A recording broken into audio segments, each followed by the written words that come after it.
there's this constant gung, gung, gung, gung, gung, gung, gung of the engines.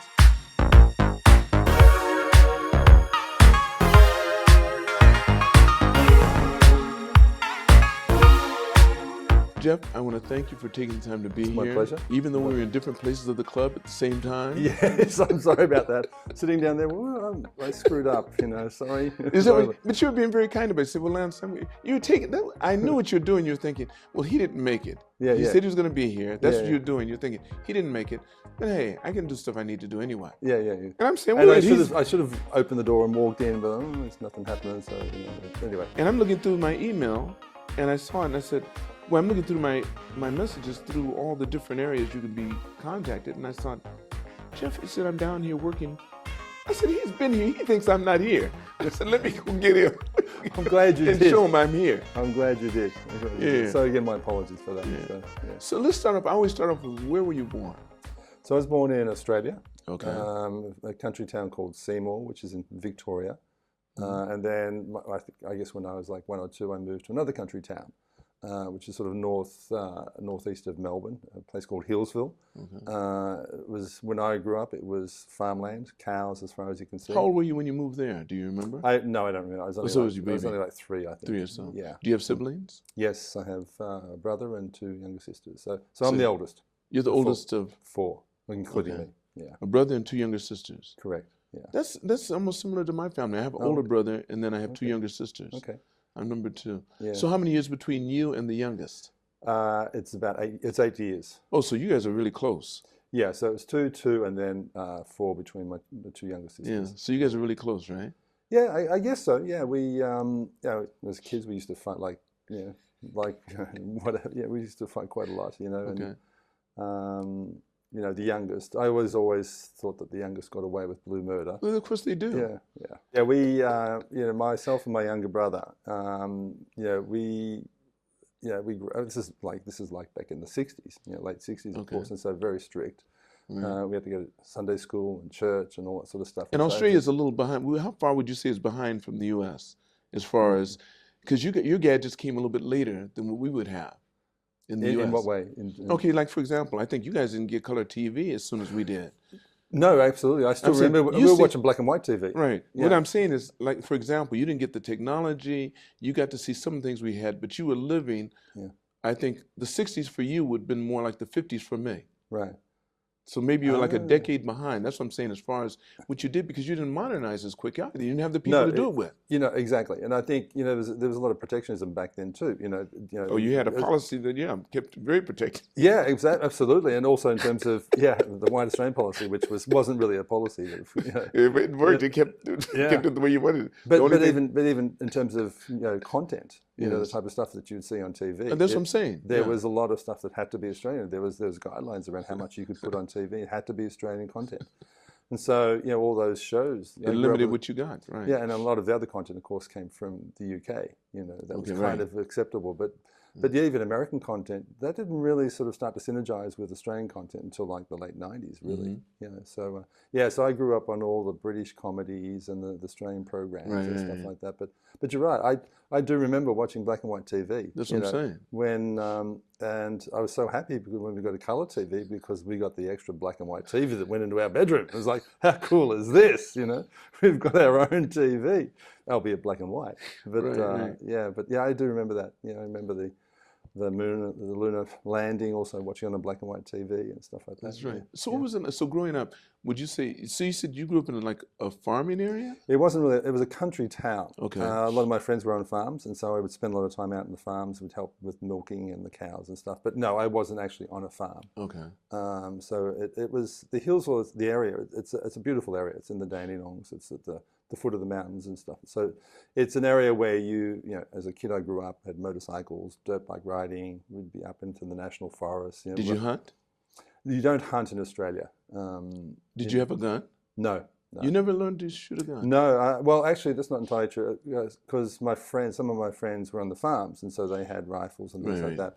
So there's a few times that we went foxing, where you take or ferreting. Okay. You take the ferrets out and you put them down the foxholes, and of course foxes are not natural to Australia, so you can actually go and get rid of them. So yeah, we'd do some ferreting. We put the ferrets down in the hole, and they'd run through the ground and stuff like that. And then this fox would come running out the other end, and boom, away it would go. Really? So yeah, I did that a couple of times. How old were you? How old were you when that happened? I was probably about 12 or 13. Okay, good. That's what I'm saying. That's a good age. And it wasn't really my cup of tea, to be honest. You didn't feel good about that. Yeah, but when farmers, that's what they do. My friends were like, that's what they were doing from age dot. But they would get the fox. I remember still vividly. It horrified me at the time. One of the guys would I think he was about 3 or 4 years older than me, and so they shot the fox, but they didn't quite kill it. And this poor fox was like, really. And so he just grabs the fox by the tail and just spins it around, and then just slams its head into a stump and kills it. I'm like, oh God! For them, it was natural. That's what they did. They just put the fox out of misery. I'm not going to waste any bullets on it. You didn't have to have horror movies. You were living it. Yeah, I'm like, oh God, did we have to see that? But the other thing I was always worried, of course, out in Australia, you have snakes and all sorts of things, and so you're out in the bush, and you got ferrets going down the holes, and anything could come out of these holes: snakes, rabbits, foxes, and so it was fun, but it wasn't particularly my cup of tea. Okay. So what did you enjoy when you were young? I mean, you did that, but what were the things that you more gravitated towards? I guess when I was sort of up until 10, 11, 12, a lot of it, again, was on the farm with my friends.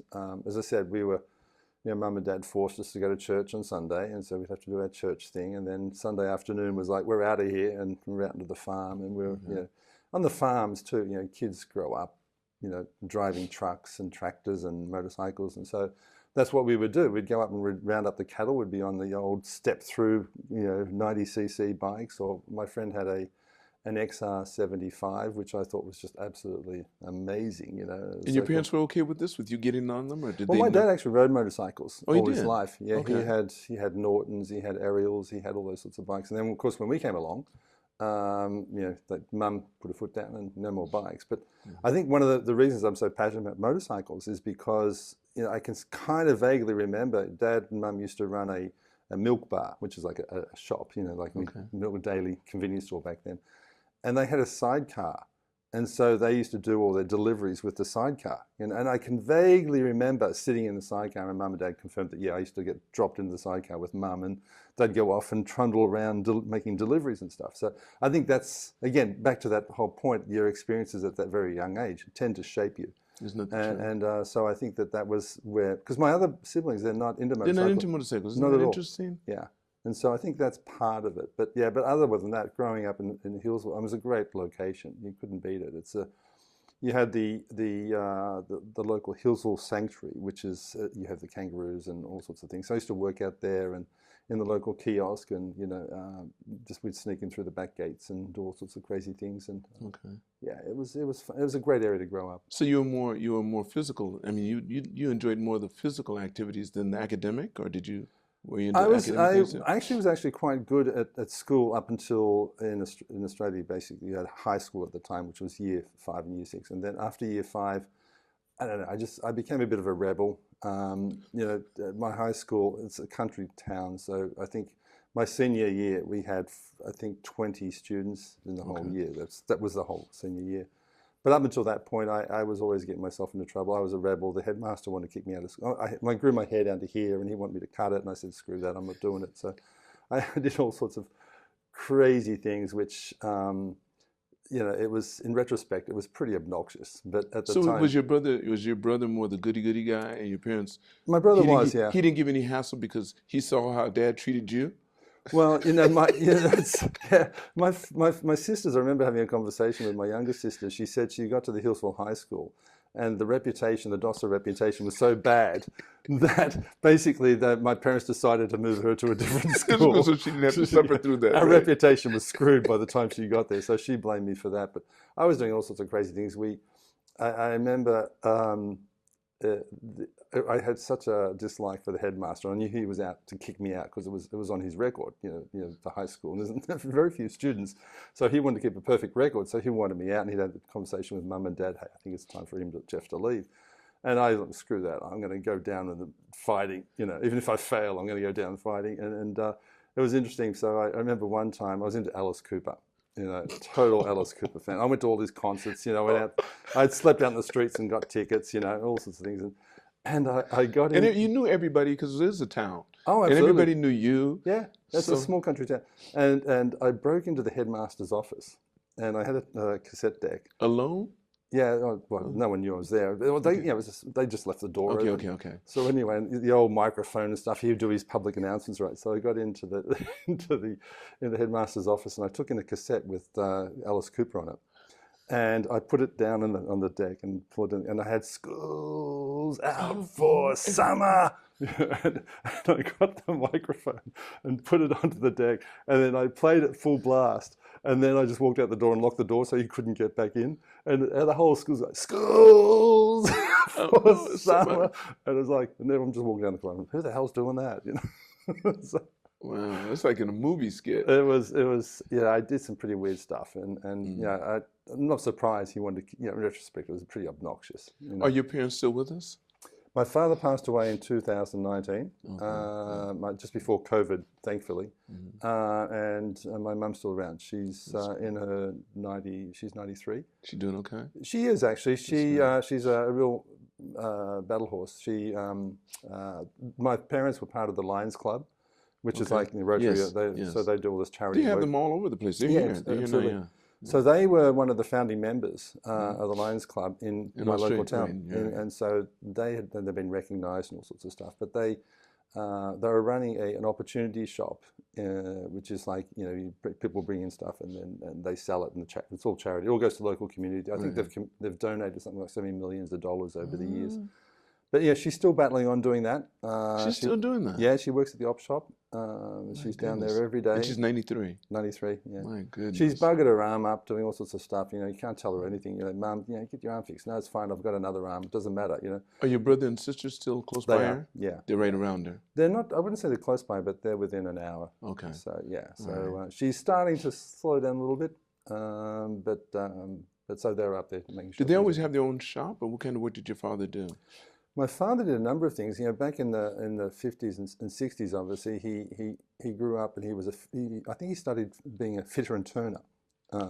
So basically doing lathe work. Okay. All right. And he worked on the railways for quite a while. And then when he moved to the local town, the local Hillsville area, he became a health inspector, which is going around checking the butchers to make sure they got the right volume of meat versus fat in the sausages, all that sort of stuff. So he did that for quite a while. And then my father was always that guy who was trying to do something. And so he would always, we never had a lot of money, but he figured out how to make it work. And so he partnered up with one of his friends who had the land. They just didn't have the aptitude to what we can do. So he said, well, listen, let's build a retirement village. So as part of the share, he would do all the work. And so I think they got like 30% of the operation. So they actually built a retirement village. And I think they had about 45 beds or something like that. So they did that for maybe about, I guess, 5 or 6 years. And their partners, I think the wife got cancer or something. She passed away, so they had to sell out of the business. But they had gotten their feet on the ground. They understood the business, and they went and bought another retirement village. And I think it had something like, 80 to 100 beds. And so they actually grew the business quite well. But as I said, they were doing, I've always blew my mind, they were doing all this opportunity work, the op shop and the Lions Club. They set up because they're into that industry of the retirements, they actually, nursing home type facilities, they actually built a sort of a semi-small retirement village. And I think it had probably about 15 or 20 individual houses, like little one-bedroom units down the, and they got the land cheap. They got it from the Methodist church or something. They donated it, that sort of stuff. So he was always wheeling and dealing, and so he did that sort of. But it was always amazing because my dad at that time was probably in his late 70s, and some of the residents of this village were actually younger than him. Right. And they're calling, "Hey Keith, this is broken. Can you come down and fix it for me?" And even in his 80s, they were picking up furniture. I got so annoyed with one guy. We're up and it's quite a hilly area. And so Dad's got the car, he's got the trailer on the back, and he's going to pick up a sofa. My dad's like 80 years old. He's going to pick up a sofa and I think this guy also had a freezer. So he just wanted to clear house, he wanted to get rid of his stuff and give it to the Lions Club. They can sell it and it'll be all good. So this guy's like in his 30s, and we're up there on this hill. We've got the trailer backed up into the garage there, and this guy's just like, oh yeah, Keith, there's the sofa. But what were you doing there? I just happened to be back there at that time. You're so just visiting from Japan? From Japan, so I was helping him out. So how old were you then? He was in his 80s, so I was probably early 50s at that time. Early 50s, yeah. okay. But you're looking at this young 30-year-old telling your dad. Yeah, exactly. And he said, oh, by the way, you can have the freezer. And the freezer is like full of steaks. You know, this is like one of these freezers. It's full of steaks. And my dad goes, yeah, it's full of stuff in it. And he goes, oh, yeah, you can have the meat as well. My father's like, seriously, man? And he said, you know, well, you can just throw it out if you want. I'm like, seriously, mate, you know, my father is 80-something years old now, and you can't even lift a friggin' finger. Come on, give us some, you know, seriously. He says, oh, no, I hurt my back during, you know, I can't help you guys out. I'm like, oh, gotta be kidding me. So we left the freezer. We said, screw it, you can keep the freezer yourself. And then Dad and I picked up this massive sofa on a hill and put the sofa, and his guy's just standing there.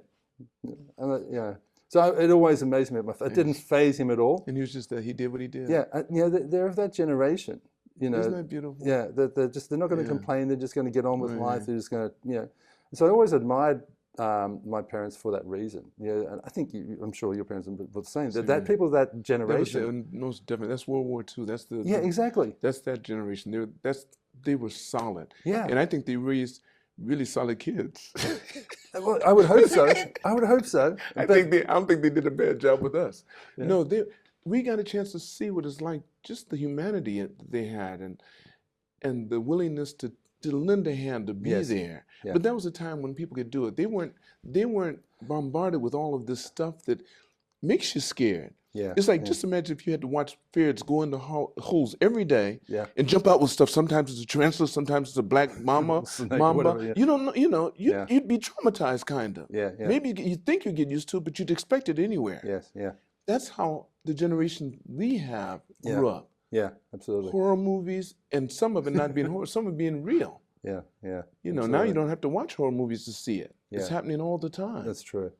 That's sad. It is sad. I think that, you know, I think in many ways my parents were fortunate. People of that generation, yes, it was a very hard time for them. They had the war, they had all those sorts of things that they go through. And it's always, also I find it fascinating, the contrast between my parents and my wife's parents, you know, what they went through during the war periods and after the war, you know. So where was your wife from? She's from Japan. She's from Tokyo. From Tokyo. She's then she really, so is my wife. My wife's from Osaka. Yeah. Which is here in Tokyo. So, but even my father-in-law, amazing guy, he passed away right at the same time as my dad did, but he was one of the last zeros, the zero pilots. So he didn't have to go? Yeah, literally, he did the whole thing, and then the war stopped.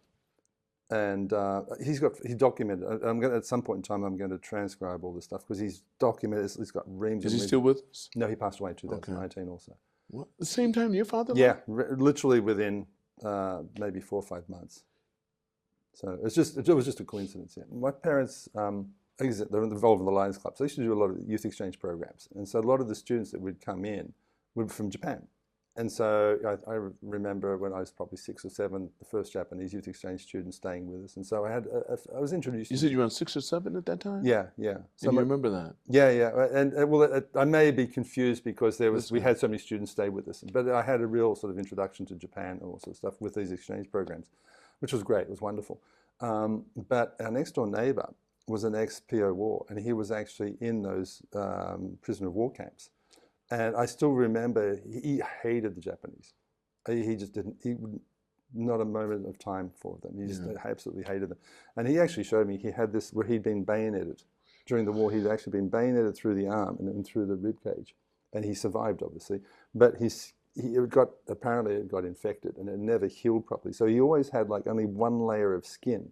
It was and you could see it. You could see everything. And I was always fascinated as a kid. Oh, that's pretty cool. But when I came to Japan as a youth exchange student, he just couldn't understand it. Why would you go there? Yeah. He just couldn't comprehend it. Why would you even want to go there? And the guy was so traumatized, which being in those prisoner of war camps, I just can't even imagine, can't even fathom what it would have been like. But so it's interesting. But you're right. There are a lot of people of that generation also who, I remember my mum even saying to me when I was a kid, "Oh, just thank God that the Americans and everybody helped us because you could have been speaking Japanese."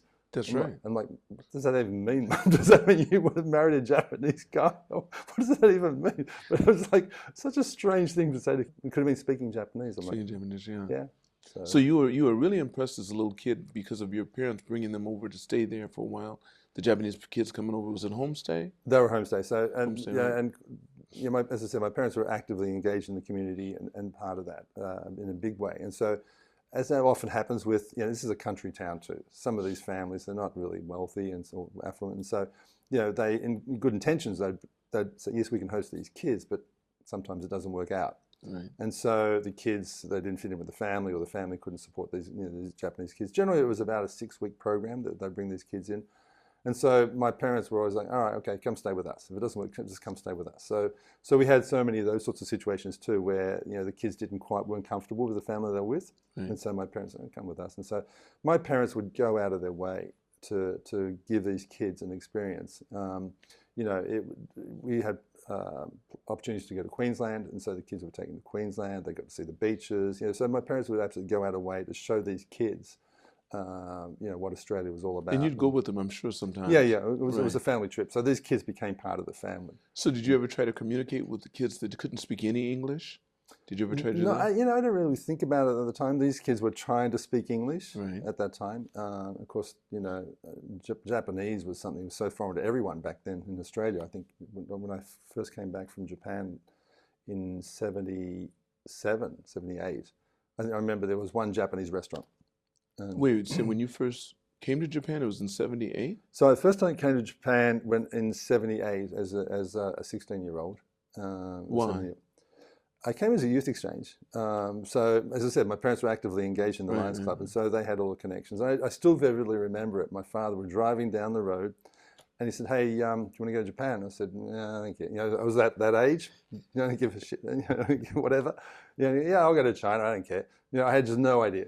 No idea. It was just like, and it was such an experience because I didn't come by plane. I came by container ship. You're kidding me. How long would that have taken? 12 days. 12 days. And pretty choppy seas too, right? Yeah, yeah. It was pretty amazing. It was a great experience because you leave from Melbourne and you go to the docks, and then it goes to Sydney, and then from Sydney it's all the way to Osaka. Right. And it's summer, so it's hot. And you know, when you fly, you come on a plane, you're expecting to go different climates, different time zones and things like that. But when you're on a boat and every day you wake up, it's the same thing again. Right. To suddenly wake up on the final day and it's cold and it's dingy, and I'm in Osaka, which is, you know, back in Konohanaku, which is, you know, it was all paint factories, and it was pretty disgusting. And so it was like Blade Runner. I'm like, well, what the hell? Where did I land? What the hell is this place? But up until that point, it was just fascinating because I was in a container ship, and there was only myself and one other student. And so we were in the quarters. How many on the crew? Do you remember? There was probably, I don't know, half a dozen. Yeah, they don't need a whole lot of No, people. they don't. When we were up in the captain's quarters, and those container ships, they don't have the baffles or anything like that. So those things are just. That's what I was saying. Yeah. They're all over the place, and so I would sleep in the cabin. Did you ever get sick? Not really. It didn't bother me too much. There's a few days when we had to have sort of emergency drills, and this boat was like way over, and water's coming up over the side, and it was an amazing experience. But yeah, I remember a couple of times they had like a little swimming pool, which is probably no bigger than this room, and you sit there like, whoa! It was pointless, totally pointless. Were you ever scared? You don't remember ever being scared during that time? The thing that I remember most, not at all. It was fun for me. It's like, this is great. You know, 17 years old. Yeah, just turned 17. And just figured you conquered the world. You're going to live forever. Yeah, but one of the things I do remember was that there's this constant gung gung gung gung gung gung gung of the engines. You know, and you got those big diesel engines. Yeah, right? and you got all these containers sitting on the deck, and it wasn't a. But didn't you also have the smell of the diesel? Yeah, oh, absolutely. That nauseate you. I would think that alone. You tend to get used to it. But what I did notice, it was really cool, and you have this constant noise. But I just would roam around the ship. They didn't care. You know, I'm just walking all over the place, and so you go to the very front of the ship and past all the containers, and you climb up under the very nose of it. And as soon as I climbed up, it began gung gung, and it was just dead quiet.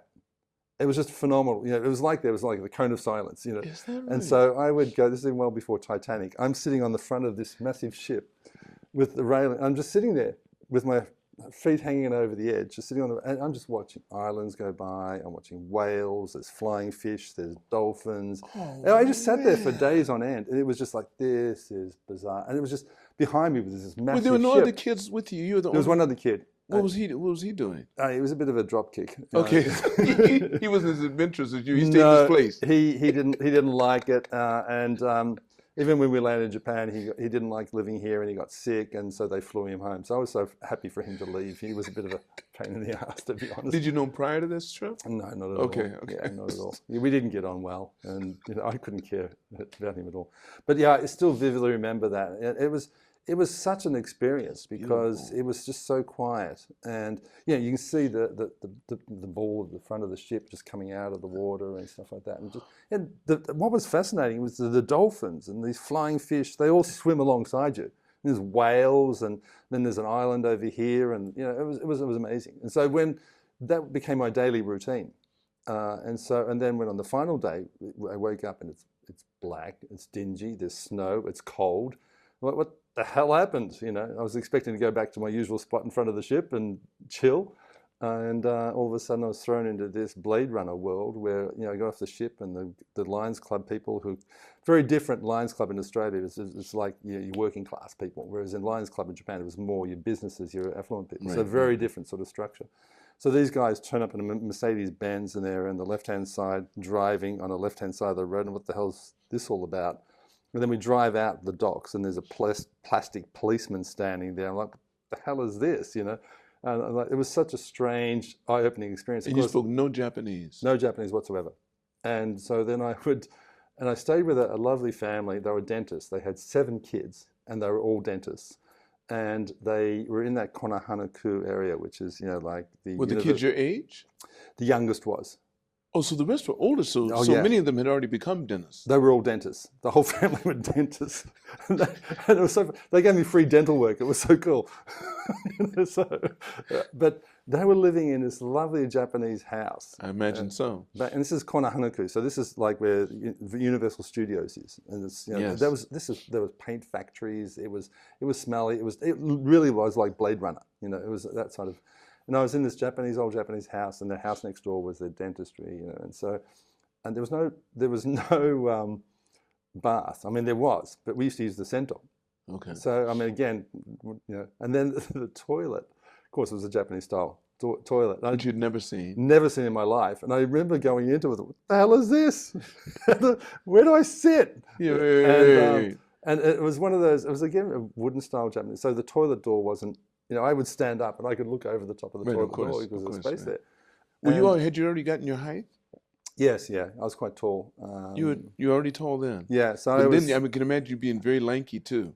I was pretty skinny. And like I said, my hair was down to here. And you hadn't tried to lift weights or anything. You didn't build up any real I wasn't into the bodybuilding because I was playing Australian rules football, so it was more the ruck playing. Yeah, you just had all the marks from Australian style football. Shit. But I do remember in the toilet, and I was so concerned. I just didn't know how to use the toilet. I didn't go to the toilet for like 3 days. I can imagine, yeah. And I'm like, how do I sit on this thing? Yeah. And of course, the family were lovely. The elderly gentleman, the father, he comes to me 2 days later with this toilet seat with 4 legs on it. He said, "Here, try this out." So I was like, they've been watching me through the top of the door, sitting on the wrong side, right? But yeah, it was such an eye-opening experience that I mean, like, I've got to figure this out. This is just, and so as I said, I came from that time when I was being this obnoxious 17-year-old. How long did you stay here? I was here for about the original plan was only like 3 months. 3 months. Your dad was getting rid of you. No, he. But you know what happened? I was having such a good time that the ship broke down. And the ship, and the ship broke down, and the guys were saying, well, if it hadn't broken down in Japan, they would have fixed it on the spot. But it broke down in Australia back then in the 70s, so you got labour laws and all sorts of stuff, and unions, and so it took them like months to fix the ship. So you got to stay how long? So in the end, I was here for about 4.5, nearly 5 months. And your dad was just as happy? Oh yeah, whatever. Well, they realized that you needed something to get your attention. That's what I'm thinking they were doing with you. They didn't know what to do with you. They knew if you stayed there, you're gonna end up in jail, and you know everybody there. So let's send them off to Japan, and they went to Japan. I think you're right. I think you're right. I think because they were like, I remember my parents were at a loss. What the hell are we going to do with this kid? And I failed miserably at high school. I just bombed out. I do remember I was such an obnoxious little bastard, prick, that I remember sleeping economics class. I got my head down in the class. I got my head down on the desk, and the economics teacher basically says to me, "Hey, Dosa, wake up." And they always use the last name for everybody? This particular teacher did. Because they knew everyone's family anyway. Yeah. So it's like they're saying, I know you connected. Okay. Yeah. So he was like, Dosa, are we keeping you awake? Are we boring you? And I said, well, yeah. If the class could be any more interesting, then I may be awake. But make it interesting, and I'll stay awake. So this is me being, and all the other students are like, whoa. And he said to me, listen, pull your socks up. You're going to fail. And I said, mate, if there's any subject I'm going to pass, it'll be your subject because it's so friggin' boring. And I do remember that day, and he had a broken arm. The teacher had a broken arm at the time. It was all in plaster, and he was a great teacher. But I just used to rib him the wrong way. But were you the type of kid? Did you have fights after school or anything like that with people? Because not really. There's usually a hierarchy, and you know which kids are the tough ones. Who do you stick with? Who you follow? Did you have followers? I had a couple of fights at school. That happened a couple of times. I always lost because the couple of fights I picked was with one guy who was like a black belt. You picked the fight? Well, it was kind of me picking a fight. But then this guy was a black belt karate guy, and so he took you out real quick. Yeah, literally, bang! I'm like, whoa, wasn't expecting that. But back to the economics teacher, it was so funny because we're just giving each other, I'm insulting him and he's giving me a hard time. And we're walking out the door. And as I'm walking out the door, he's standing at the end of the door and all the students are sort of going out through the classroom door. And he goes, hey, Dosa. And I'm like, he's got his arm in his pocket. I said, just remember, you can't hit a cripple. And I said, I wouldn't be so sure about that. Man, it was something else. And my goodness. We used to walk home from the high school, and it was about 2 kilometers. So we'd walk home, and we'd go down the high schools here in the hills. We got the East End, which was the rough end of town. Okay. And I do remember walking across the road, and the economics teacher I knew, he drove a Volkswagen, so I could see him coming down this road, and I'm just walking across. There's no traffic lights. It's a country town. I'm just walking across the road. And I can see him coming. I'm not going to speed up for him, so I'm just walking across the road, taking it.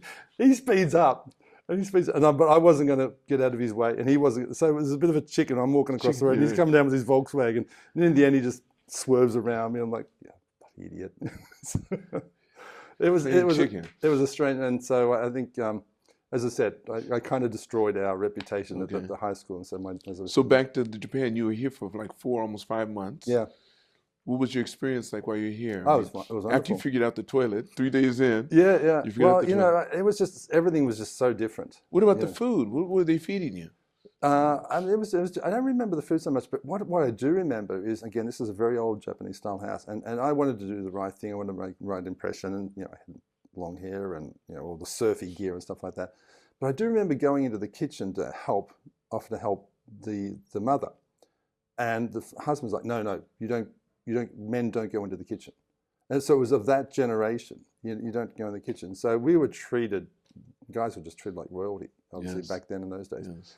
But no, I do remember a lot of, and I do remember probably the thing that had the most impression on me was another Australian guy there. And he was probably in his early 20s at the time. And his Japanese was fluent. And he could read Japanese, and he'd been in Japan for quite some time. But he could talk to the girls. And that's something really good. And I thought, oh, how cool is that? You can speak to the girls in that language. And of course, back then foreigners were quite, oh my goodness, pop stars. Oh yeah, absolutely. Most definitely. Yeah, this is like late 70s, and this is back in, Pink Lady era and all that sort of stuff. Right, so, yeah, it was quite a... So you had these little girls giggling all over the place. You said, I can't wait until I can start doing that. Oh, absolutely. I've got to learn the language. We can talk to these women. So what did you do? You went and got yourself a book or something? No, actually, while I was here, I got of course, my brothers, my first family brothers and sisters, they were always trying to teach me Japanese. So I was learning a lot of things. That I would stay with 2 families. And the second family was a young guy. He was like 19, and he had a Nissan GTX Skyline or whatever, so he was pretty cool. But they used me to go and pick up girls. And so we were going down to all I think it was Osaka, New Shindy Town, which is like a new sort of residential area, and they had the shopping centers. It was like late 70s and new, everything was new. And they would go down to the mall, and I'm just walking around, and they're using me to pick up girls. And of course, my hair was like, honestly, it was down here. And the girls were like, "Can I feel your hair?" I'm like, knock yourself out, baby. So, but I do remember a couple of times, and this is serious. It sounds like a joke, but it was serious. Like they're teaching me what to say to the girls. And so, no worries, I can speak Japanese, with my Aussie accent. So they're like, use, Nihon no josei kirei desu ne. And that was the line. That was the pickup line. They taught you that line. Yeah, so these guys are standing there, and they would just like, go over, talk to that girl over there. So him and his mate are standing there, and they're like, oh, whatever, I don't know what I'm saying, I don't know what I'm doing. So I'm walking up to these Japanese girls, just out there, like, whoa, a foreigner's approaching us. And, a tall foreigner at that. Yeah, and I walk up and, Nihon no josei kirai desu ne. That's what you had in your mind. Yeah. Nihon no josei kirai desu ne, and just those girls are like, what? Yeah, I can see how they turned their head already. Yeah, what are you talking about? But they should have been giggling anyway because they were just surprised to see you. They did, and everyone. But you probably just walking, you'd have people start to follow you. What are you talking about? Yeah, it was a strange time. It really was. But I do remember going to the Sentos. I loved the Sentos. Yeah, but even the Japanese men do stuff like that. Yeah, I would. No joke. Yeah, I'd pay at the door. I'm like, whoa. I just love the Sentos. It was, I could go every night. It was just fantastic. Isn't that neat? Yeah. Did you have any foods that you started to like while you were here during that time? Do you remember? That when you got back to Australia, you start thinking, I want to taste that again. Well, when I did go back to Australia, I was just so fascinated with the Japanese food at that time. And so I got back to Hillsville. Of course, there's no Japanese restaurants in Hillsville, country town. And there was one Japanese restaurant in Melbourne, just one, back in those days, Yamato. Right. And it was like in Chinatown. And it was one. So we had a family trip, took my parents down there, and I know what I'm ordering, we're ordering all this food. So yeah, it was a lot of fun. It was a lot of fun. Neat. But of course, that changed very quickly. How long did it take you to get back? So after I stuffed up my high school, so I went and did a intramural course and went into university, did marketing communications. And so I did that for 2 years. And also I was interested in Japanese. So I started doing Asian studies and Japanese studies at another university. So they wouldn't let me give me credits for Asian studies or languages in the course I was doing. So I had to do like a double degree. Okay. And so I did that for 2 years. And I found it incredibly difficult trying to do, because marketing communications, a lot of design work is very labor intensive, time intensive. It's trying to do Asian studies as well. Right. So I decided after 2 years that I'll defer a year. And so I deferred a year, came back to Japan, lived with another Japanese family for, really immersed myself. So now you must be 19, 20? Just 19, 20. Okay. Right. Yeah, totally immersed myself in the culture. I was living down in Ryogoku. A lovely Japanese family, So you already had an affection for. All you knew was Osaka, so you went right back there. No, I came. This time was Tokyo. Tokyo, okay. So you came to Tokyo this time. Yeah, so I came to Tokyo, Ryogoku, and I went to one of the language schools. And so basically, the usual story. I was studying Japanese in the morning, and then I was teaching English in the afternoon, and that was how I was paying my way through in Japan. And you already knew how to say "kanojo kirai desu ne." I learned very quickly how pronunciation is important. You can get it so wrong. Yeah. But so I did that for a year. Okay. And I actually contemplated staying. I went and looked at some of the universities here, and I actually went out and looked at Todai. Maybe I can go in and do some of their marketing communications. So you already knew that you wanted to be in marketing. You had an affinity for marketing. Design background, yeah. Design, communications, and marketing. Okay. So that was the area. And the course I did in Melbourne was a 4-year course. Right. So you had the choice of 3 years or 4 years. So I decided to go the 4-year course, which is a lot of psychology, business studies, and all sort of stuff. But anyway, I took the year off. And unfortunately, if I didn't go back, I would lose my seat at university. You can only defer 1 year. But anyway, so I studied for a year and then went back. And I did the double degree. But because my Japanese language was so good by that time, I didn't really need to study at the other school. I could just go into class, and then literally before class, I would just do my Japanese, and it was so much easier. And then 2 years long, I graduated, and I worked for about 4 months, and then I'm back to Japan. Yeah. You had no desire to stay in Australia? I don't know. At that time, it was just like Japan was just so fascinating for me. And did you already have a girlfriend now? No, I didn't. No, okay, not in Japan. I mean, when I was here during that 1 year, I had I understand. girlfriends. You knew that you wanted to have a girlfriend. Another one. I can't say that was my motivating force, but it was. Yeah, that was your motivating force. Come on. He went back to Australia. Shoot. She said, no way. He said, my goodness, I'll be back here soon. But it was just the experience, you know, and everything. I mean, you see foreigners come to the market now, and it's like, well, this is amazing, you know. I don't say it's sort of sanitized as much, but you know, for foreigners. Right. But back then, everything was very raw. You know, well, the Japanese weren't used to us. Yes, yeah. So you had a different experience. But the way that they are hasn't changed much. I always try to put it in perspective.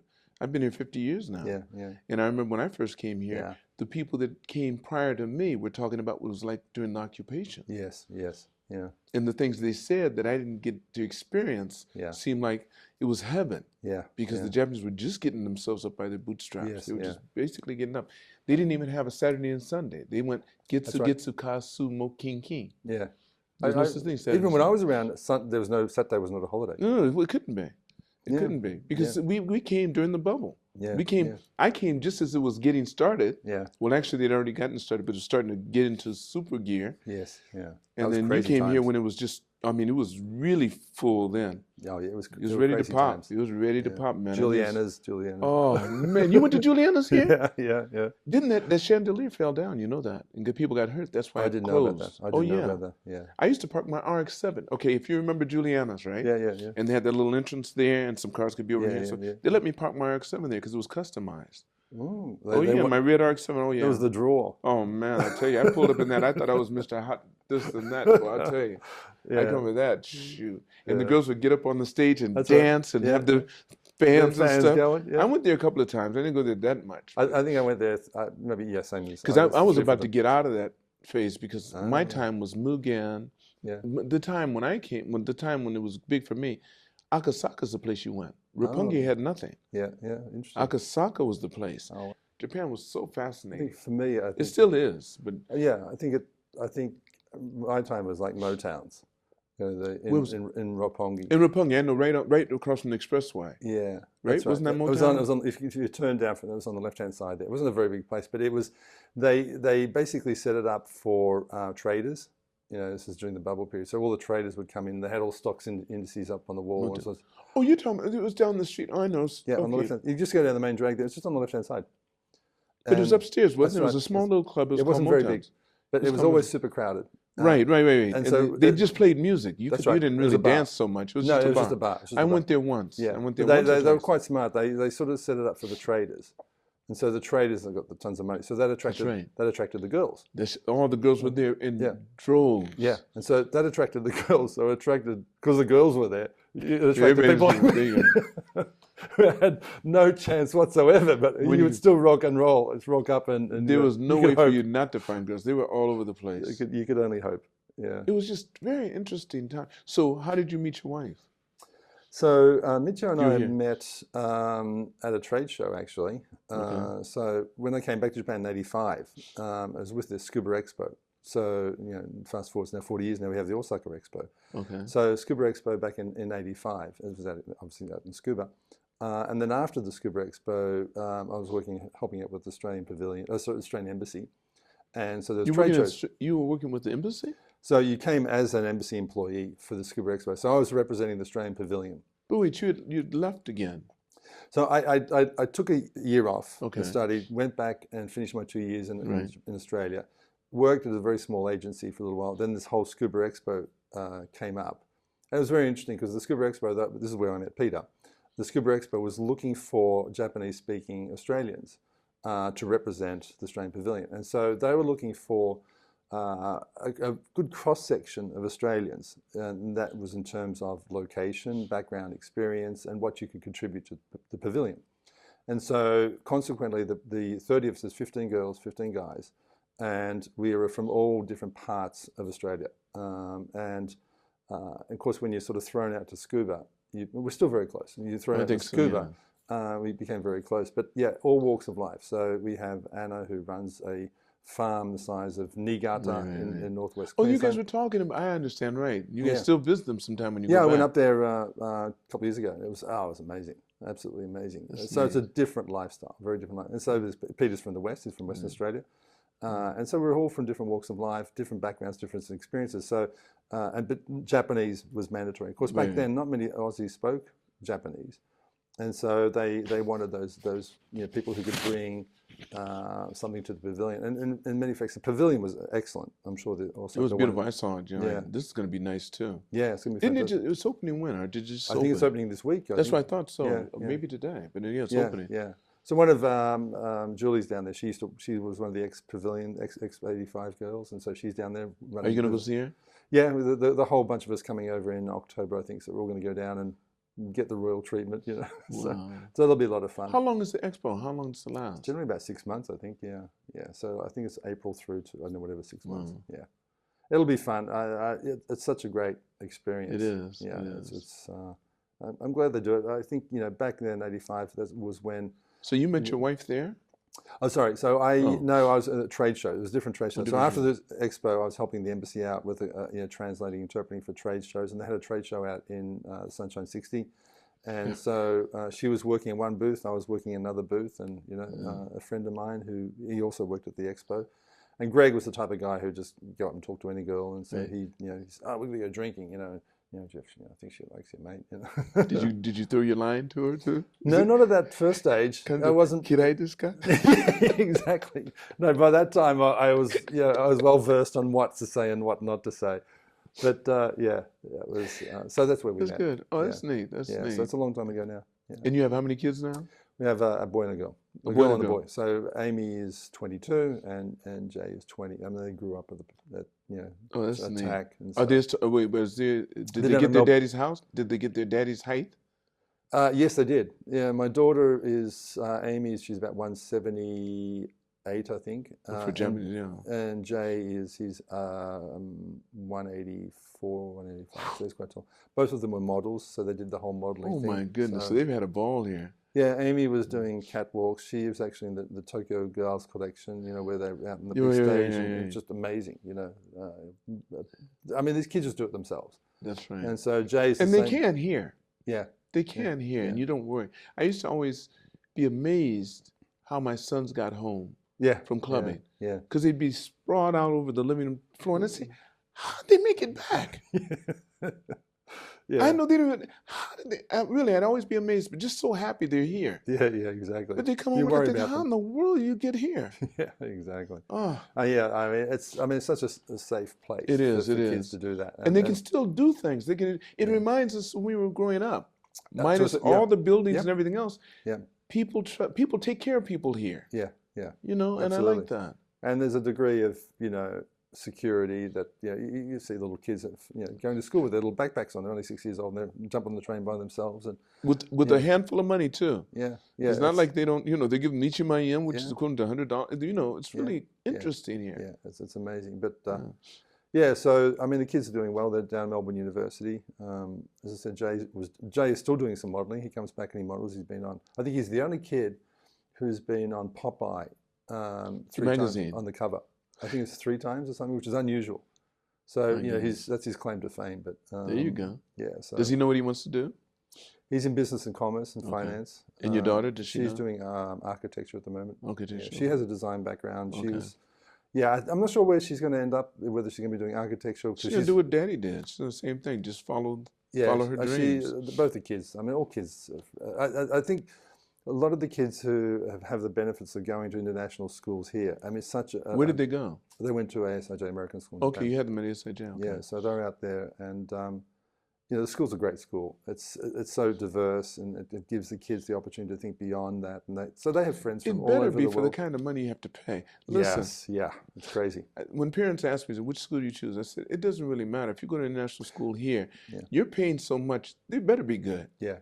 You're paying a college tuition in any other country to have your kids go to international school here. Yeah, I did say to my daughter once when she's like, during COVID, I'm driving the kids to school. And so I'm driving. And I'm thinking, I'm just crunching the numbers. And I said to my daughter, I said, really, honestly, think about the amount of money we've spent on this school, and, just not the school, there's everything that goes along with it. That's right. And I said, I could have put that into a fund and just put into a fund every year and year. And so by the time you graduate, you probably wouldn't need to work for the rest of your life. That's true. And she goes, very true. But I wouldn't have been the same independent thinker. I'm like, does the school tell you to say that? Yeah, I think so. Yeah. No, so I would have looked at her and said, "You got that from me." So your school didn't have a whole lot to do with that. But the school, it's an impressive school. It is most definitely. Well, all the schools. I say that for all the international schools are. Yeah, absolutely. They're pretty good. Yeah. Or they can't survive here either. Because, you do have a pick of where you want to put your kids. We looked at the situation, well, where do we put our kids? And Amy's sort of into that high school, so you don't have a choice really. Once they get into that high school, yeah, it's too late. Yeah. You can't put them in any other Japanese school or anything like that. And so my son was going from middle school into high school, so that's the only time we could literally do it. And it's quite a trauma. Yeah, it's traumatic. At that time, it's a little bit too late. Yeah. Yeah, and so once you're committed, you're down that path. You're basically locked into it. So you make it work. You just make it work. And the kids are it's shaped them in a wonderful way. They're international kids, but and all the kids from the graduated with them, they're all doing well. Were they always a part of TAC too? Yes. What year did you join TAC? I've been here 20 years now. Oh, 20 years now. Yeah. Okay, so throughout their whole life, basically. Yes, they grew up here. And that makes a big difference, too, because if you don't have access to this club, you don't get the breadth of how many other kids are here. It makes a big difference. Because what we're really trying to do, I think, with our children is put them around the kind of children we want them to be around. Yes, yeah. Who they can connect with. Absolutely. Because the kind of jobs they're going to have, this and that, they call on each other, and they know each other from a common area. Yeah. I think it's important to have both sides of that because these kids are bicultural. That's right. So they, and I know a lot of families try and put the kids in the Japanese schools over the summer period and vice versa. But yeah, I think what I valued most from the club was that just exactly that interaction. They get to meet the kids from other international schools too. And even the staff here. That's right. The staff are just phenomenal. The staff, we have over 40 different nationalities in our staff. But I mean, Jay and Amy will come back, and staff will say, "Jay, how you doing? Amy, how you doing? Wow, you've grown so tall." And these people, the staff, they're good. They're awesome. They're absolutely fabulous. They're worth their weight in gold, as far as I'm concerned. But they're as much as part of our family. That's right. That's right. Even though the interactions are somewhat limited. Yes. Jay and Amy, they grew up with these people. Right. And so they have an intimate relationship with them, probably more so than I do. What I like to think in this club provides is a human experience and also a social experience. Yeah, can't beat it. You're right. It's unparalleled in the world because you have both. Yeah. And we really need that so much. And COVID really told us that. Yeah. Because we were going nuts. Not being able to see the expressions and not being able to be here. Yeah. It was a tough time. Yeah. Tell me everyone was masked up. And it made a big difference. I was talking to some of the teachers out at SHO at the time. And so some of these kids in the elementary school weren't able to enunciate because they couldn't see the mouth. Couldn't see the mouth. Yeah. Right. So the teachers, we've got to get the masks off these kids. And there's something else I was noticing with the kids, because I was teaching during that time too, still teaching with my program. Yep. And I was thinking, because I deal with kids that are from 5 on up. Yeah. So I'm watching them and I'm thinking, these kids can tell from the expression of your eyes what you're thinking, which we can't do because we look at the whole expression. Yes, exactly. That's interesting. We look at the eyes and the mouth. The kids are learning to do it just through the eyes. That's amazing. But I was getting frustrated because how do I go like this and they knew that I was excited, but you need to see this too. I could be going, It was very interesting. They could see from my eyes. That's amazing.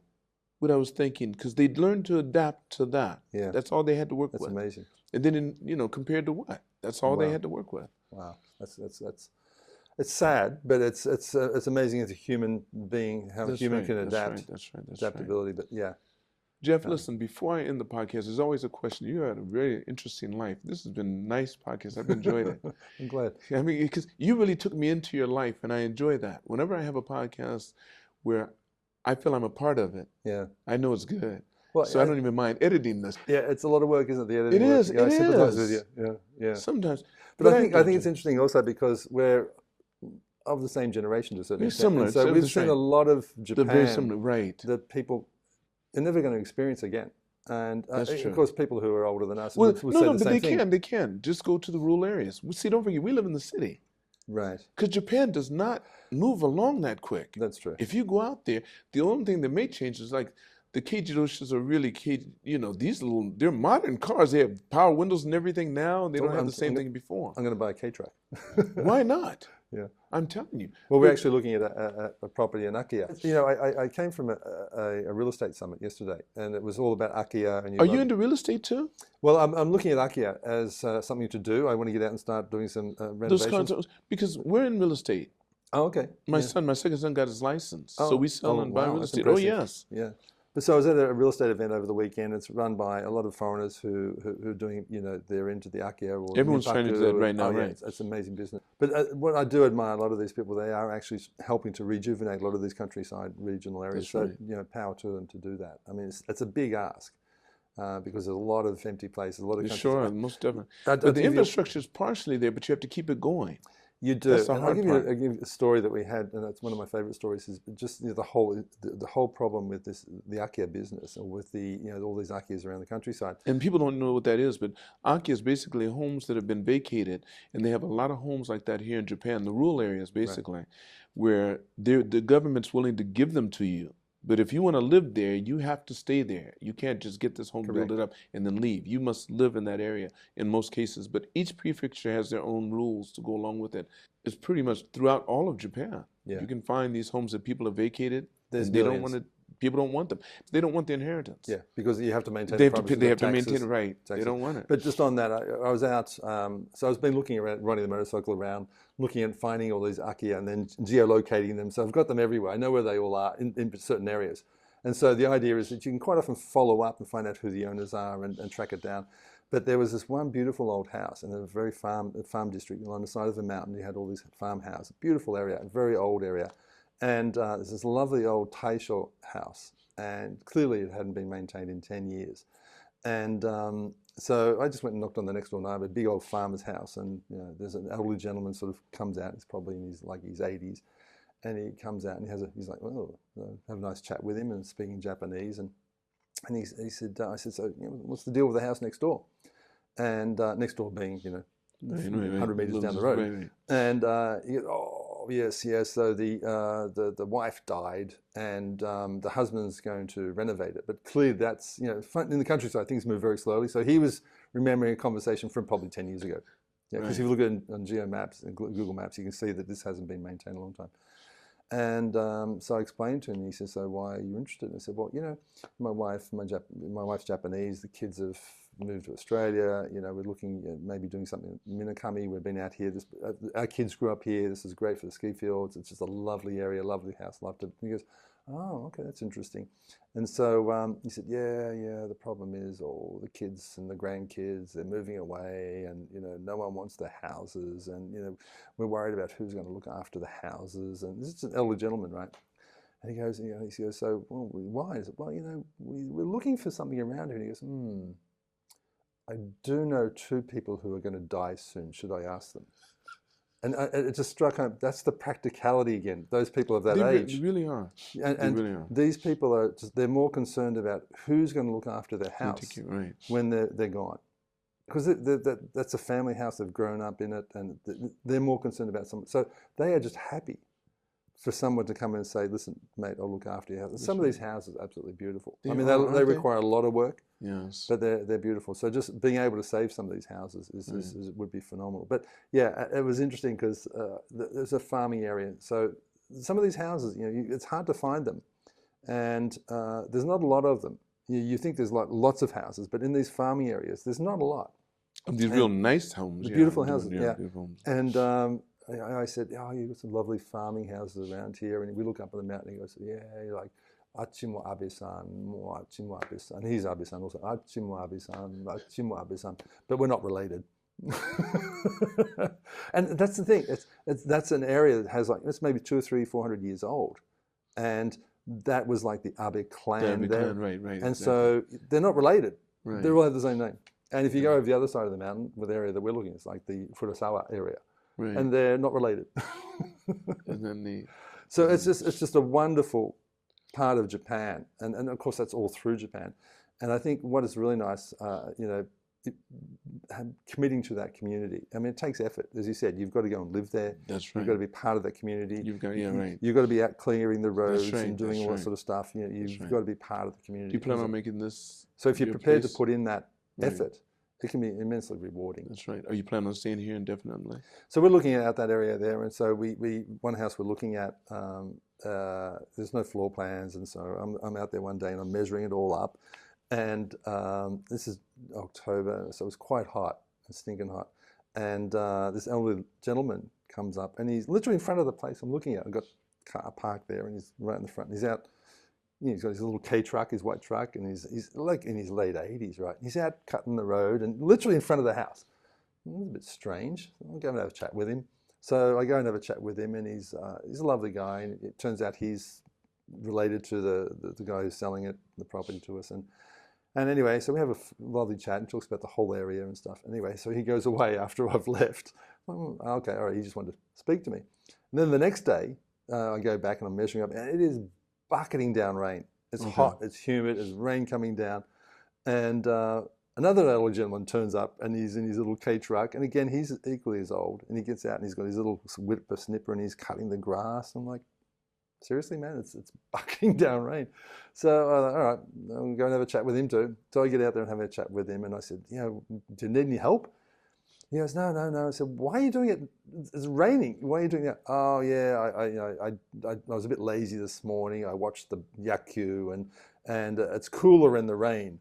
And so then I'm having another chat with him, and it occurred to me, they don't want to come and confront me straight away, but they want to have the opportunity to have a conversation. Gotcha. So they were making the opportunity to have a conversation. I thought it was so sweet. That's beautiful. Isn't that nice? And I ended up talking to another father, the elderly brother, whose land we are essentially buying. This is like a big area, farm area. It's a little so area. you already got your place. We're working with a real estate. Now. Yeah, that's neat. And he was a lovely guy, and you can tell that, you know, he must be like late 80s, you know, and he's like, oh, yeah, I got a bit of a problem with my back, but he's still out there cutting the grass and doing all the things that he needs to do, and he starts talking about the history of it, and you could tell he was somewhat, I wouldn't say he was resentful, but he was resigned to the fact that they're going to have to sell this property to a foreigner. He was a lovely guy, but it wasn't being kept in the family any longer. And the last thing he did say, he said, yeah, just enjoy the property, you know. And I thought, that's so sweet, you know. It is. So you know. And so I think making that commitment, and, you know, one of the guys yesterday everyone's talking about Akiyas and how much time and effort you're going to put into it. You know, money, the whole thing. And he said something to the group. He said, listen, only do it if you're prepared to spend a minimum of 3 days living in the community every week.